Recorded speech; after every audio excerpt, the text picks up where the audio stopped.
자, 여러분 환영합니다. 오늘 하루 종일 시장 모니터 보시면서 와, 이거 대체 무슨 일이야 하셨던 분들 많으실 겁니다. 이 극심한 롤러코스터 장세, 이게 그냥 하루짜리 해프닝일까요? 아니면 뭔가 거대한 판이 바뀌고 있다는 첫 번째 신호탄일까요? 오늘 저희 분석 시간에서는 단순히 겉으로 보이는 숫자들 너머를 파헤쳐서 지금 월스트리트 전체를 뒤흔들고 있는 이 거대한 스트레스 테스트의 실체를 아주 속 시원하게 파헤쳐보겠습니다. 일단 지금 시장의 핵심적인 충돌 포인트부터 바로 짚고 넘어가 보죠. 솔직히 그동안 기술주들, 특히 AI 관련주들은 거의 무정 느낌 아니었습니까? 그런데 이 끝없이 솟구치던 AI 랠리가 마침내 현실의 아주 차갑고 거대한 벽과 정면으로 충돌해버렸습니다.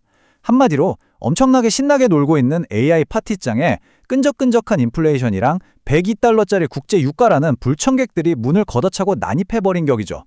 자, 이렇게 미래에 대한 엄청난 기대감과 눈앞에 닥친 차가운 매크로 현실이 쾅 하고 부딪혔을 때 과연 시장에서 어떤 연쇄작용이 일어나는지 오늘 그 본질을 한번 낱낱이 해부해보겠습니다. 네, 그럼 먼저 혼조세를 보였던 오늘 시장 상황부터 전체적으로 한번 훑어볼까요?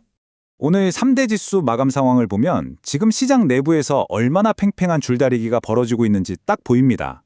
다우존스는 0.11% 오르면서 4일 만에 소폭 반등에 성공했거든요. 그런데 S&P 500은 살짝 빠졌고 기술주 중심의 나스닥은 무려 0.71%나 뚝 떨어졌습니다. 여러분, 이 극명한 온도 차이, 이거 절대 우연이 아닙니다. 금리에 엄청나게 민감한 고성장 기술주들이 제대로 직격탄을 맞는 사이에 상대적으로 묵직한 전통 가치주 중심의 다우존스가 꽤 단단하게 방어력을 보여준 거거든요. 즉, 투자자들의 거대한 자금 이동이 이미 수면 아래에서 꽤나 발빠르게 시작됐다는 걸 의미합니다. 자, 그럼 도대체 왜 기술주들이 이렇게 타격을 입었는지 그 근본 원인인 CPI와 유가 충격에 대해 자세히 들여다보겠습니다.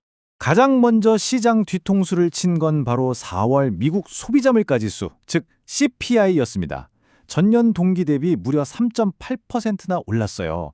사실 시장은 그동안 물가 이제 서서히 잡혀가고 있네, 연준 목표치인 2%까지 부드럽게 내려가겠지? 이렇게 철석같이 믿고 있었거든요. 그런데 이 3.8%라는 숫자가 그 예쁜 시나리오를 완전히 산산조각 내버린 겁니다. 물가가 이렇게 고집스럽게 안 떨어지고 버틴다는 건 무슨 뜻이냐? 우리가 그토록 기다렸던 연준의 금리 인하 타이밍이 원래 생각했던 것보다 훨씬 뒤로 밀려날 수밖에 없다는 걸 확정 지어버린 셈이죠. 설상가상으로 여기에 지정학적 위기까지 기름을 확 부어버렸습니다. 호르무즈 해협에서 미국과 이란의 외교적 마찰이 극에 달하면서 서부 텍사스 산원유가 하루 만에 4% 넘게 뛰더니 배럴당 102.18달러로 마감해버렸어요. 와, 100달러 돌파라니요? 여러분, 유가 100달러 시대는 단순히 주유비 좀 오르겠네 수준의 문제가 아닙니다. 이건 글로벌 경제 전체에 매겨지는 거대하고 피할 수 없는 소비세랑 똑같아요. 기업들 마진 깎아먹고 우리 같은 소비자들 지갑 닫게 만들고 결국 경제 전반에 숨통을 조이는 아주 무시무시한 변수인 거죠.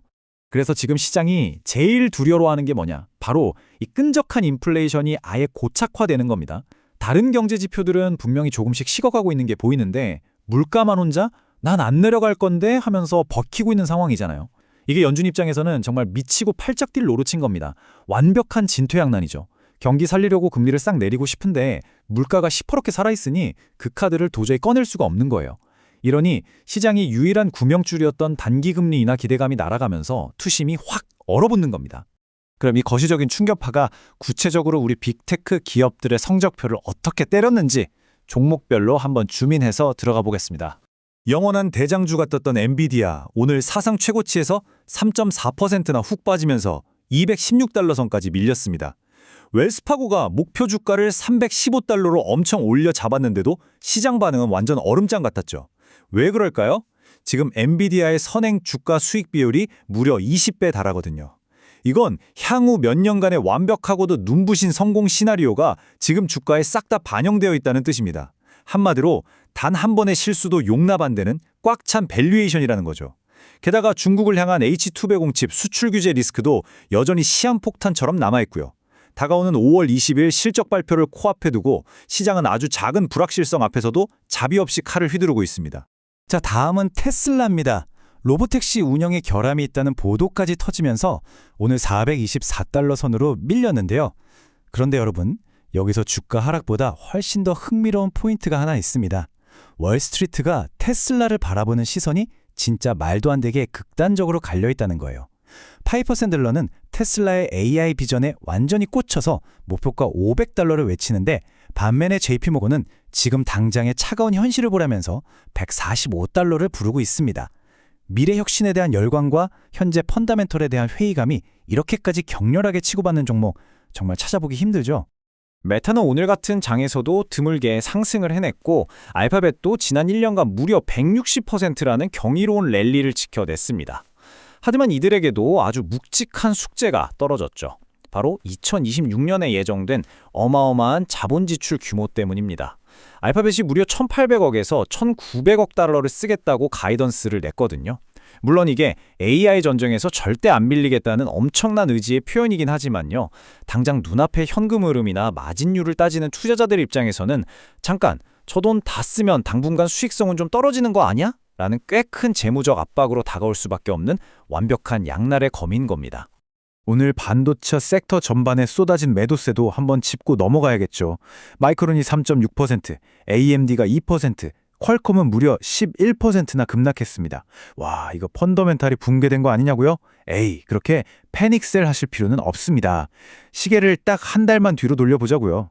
지난 한 달 동안 이 종목들이 각각 74%, 39% 이렇게 말 그대로 수직 상승을 했었잖아요. 그러니까 오늘의 하락은 숨이 턱끝까지 차오르게 달려온 기록적인 랠리 이후에 시장이 과열을 좀 시키고 높아진 밸류에이션을 소화해내기 위해 반드시 거쳐야만 하는 아주 지극히 자연스러운 냉각기라고 보시는 게 맞습니다. 자, 이렇게 되니까 이제 스마트머니들의 시선은 온통 5월 14일로 잡혀있는 세레브러스의 기업 공개로 쏠리고 있습니다. 이건 그냥 새 회사 상장하네? 수준의 이벤트가 아닙니다. 아마존 AWS랑 오픈AI라는 초거물급 백을 등에 업은 세레브러스잖아요. 이 상장 결과는 앞으로 엔비디아의 독주체제를 넘어서 전체 AI 출원칩 시장에 대한 투자자들의 식욕이 아직도 폭발적인지 아니면 이미 배가 부를 대로 불렀는지를 아주 적나라하게 보여줄 궁극의 리트머스 시험지가 될 겁니다. 우주항공 쪽의 로켓랩을 보면요.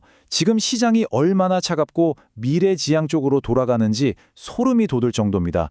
아니 1분기에 매출 2억 달러를 넘기면서 창사 이래 사상 최대 실적을 찍었거든요. 그런데 주가는 시간의 거래에서 오히려 4% 이상 곤두박질 쳤습니다. 진짜 역설적이죠? 아무리 오늘 당장 역대급 돈을 벌어왔어도 시장은 당장 내일 쏘아 올려야 할 뉴트론 로켓 프로젝트가 과연 제대로 될까 하는 그 불확실성에 더 무거운 페널티를 매겨버린 겁니다. 한마디로 완벽한 미래를 증명하지 못하면 오늘의 성공도 의미 없다. 이게 지금 시장의 아주 냉혹한 논리인 거죠. 네, 다음으로 오늘 시장에서 나타난 아주 뚜렷한 특징이죠. 방어적 순환매 움직임을 살펴보겠습니다. 오늘 우리는 시장에서 정말 교과서에나 나올 법한 아주 정석적인 방어적 순환매를 두 눈으로 확인했습니다. 변동성이 터지면 제일 먼저 타격을 받는 고성장 기술주랑 임의 소비재 쪽에서는 자금이 아주 공격적으로 썰물처럼 빠져나갔어요. 그런데 그 돈이 아예 증발해버린 게 아닙니다. 어디로 갔느냐? 바로 전통적으로 인플레이션이나 불황의 끄떡없는 피난처들, 즉 에너지, 헬스케어, 필수 소비재 쪽으로 싹 몰려가면서 이 섹터들의 상승을 확 끌어당겼죠. 밖에서 폭풍우가 몰아치니까 당장 제일 튼튼해 보이는 지붕 밑으로 몸을 쏙 숨기는 아주 전형적인 스마트머니들의 플레이였습니다. 여기서 여러분이 절대 놓치면 안 되는 핵심 포인트가 하나 있습니다. 오늘 장이 그렇게 안 좋아 보였는데도 불구하고 S&P 500의 11개 섹터 중에서 마이너스로 끝난 섹터는 딱 4개뿐이었다는 사실입니다. 만약 오늘이 진짜 시장 다 끝난 것 같은 패닉장 당일이었다면 아마 전 섹터에서 묻지마 투매가 쏟아졌겠죠. 하지만 자본은 주식시장을 떠나지 않았습니다. 투자자들이 겁먹고 다 팔고 도망간 게 아니라는 뜻이에요. 그저 앞으로 다가올 충격에 대비해서 집안에 있는 가구 배치를 훨씬 더 안전하고 방어적인 구조로 싹 재조정하고 있을 뿐입니다. 그렇다면 이런 일일 변동성들을 다 모아놓고 봤을 때 앞으로 시장 구조에 어떤 시그널을 주는지 정리해 보겠습니다. 자, 정리해보자면 지금 시장은 올해 남은 기간의 경제 판도 자체를 완전히 뒤집어 놓을 수도 있는 두 가지 거대한 위협 한가운데 서 있습니다. 첫 번째, 물가 떨어지는 속도가 멈추면서 우리가 그렇게 기대했던 금리 인하 카드가 날아가고 있죠. 두 번째, 102달러까지 치솟은 유가가 조용하던 인플레이션 불씨를 다시 강하게 부채질하고 있습니다. 이 두 가지 엄청난 압력이 마치 양쪽에서 옥죄해 오는 공격처럼 들어오면서 그동안 넘쳐나는 돈의 힘만 믿고 잔뜩 부풀어 올랐던 주식시장에 그 비싼 밸류에이션들을 사정없이 짓누르고 있는 그런 아주 위태로운 형국인 겁니다. 가치 투자의 살아있는 전설이죠. 데이비드 아이논이 이렇게 말했습니다. 현재 시장은 역사적 기준에서 볼 때 매우 비싸다. 게다가 영화 빅쇼트의 실제 주인공인 마이클 버리마저 지금 기술주 비중 줄이라고 확실하게 시그널을 보내고 있단 말이죠. 우리가 굳이 이 거물들의 한마디 한마디에 신경을 곤두세워야 하는 이유? 이들의 경고가 그냥 심심해서 하는 뻔한 소리가 아니라 지금 월가 트레이딩 플로우 아주 깊숙한 곳에서부터 스물스물 피어오르고 있는 우리 너무 비싸게 거래되는 거 아니야? 라는 그 근원적인 공포와 불안감을 가장 정확하게 찔러주고 있기 때문입니다. 끈적끈적한 소비자 물가와 100달러를 넘긴 유가가 오늘 시장이라는 화려했던 파티장을 아주 제대로 헤집어 놓았습니다. 물론 당장 오늘 하루 만에 시장 시스템이 붕괴되거나 한 건 아닙니다만 우리는 어쩌면 저 멀리서 다가오고 있는 거대한 폭풍의 전조를 본 것일지도 모릅니다. 오늘 우리가 함께 짚어본 이 묵직한 흔들림들 과연 그저 며칠 지나면 잊혀질 단기적인 소음일까요? 아니면 영원히 무적일 것만 같았던 AI 랠리에 생긴 구조적인 첫 번째 균열일까요? 이제 다가오는 5월 20일 엔비디아의 실적 발표가 이 거대한 퍼즐에 가장 중요한 조각을 맞춰줄 겁니다. 여러분의 포트폴리오는 지금 몰아치는 이 무자비한 스트레스 테스트를 굳건히 견뎌낼 준비가 완벽하게 되어 있으신가요?